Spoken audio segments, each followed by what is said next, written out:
Selim Bollati u shpat fituesi i edicionit të këtij viti të shtëpisë më të famshme në Shqipëri. Një fitore që erdhi pas një rrugtimi plot emocione, debate dhe dashuri, duke kthyer atë në një nga personazhet më të pëlqyera të formatit. Por ndërsa vëmendja e publikut ishte te festa e madhe dhe emocionet e fitores, ajo që e bëri vërtet lajm ishte ajo që ndodhi në rrjetet sociale. Brenda 2 netëve, suksesi i saj nuk përfundoi te çmimi i madh, por shpërtheu në Instagram duke dëshmuar se dashuria e publikut është e palëkundur edhe pas fikjes së kamerave.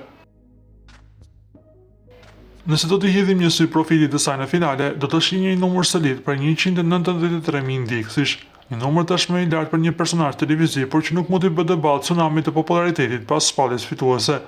Vetëm 2 ditë më pas, numri i ndjekësve të saj ka kapërcyer çdo pritshmëri, duke arritur në 237.000. Bëhet fjalë për një rritje marramëndse prej 44.000 ndjekësish të rinj vetëm në 48 orë. Ky nuk është thjesht një numër në një ekran, është një tregues i qartë se Selina e ka pushtuar zemrën e publikut shqiptar, i cili po e ndjek dhe po e mbështet edhe jashtë shtëpisë së famshme. Një sukses i merituar për një vajzë që tregoi dinitet dhe forcë gjatë gjithë lojës dhe ku u tregua mjaft e palëkundur për 120 ditë me radhë. Ju si mendoni, e meritoi Selin fitoren? Lini komentin tuaj poshtë videos.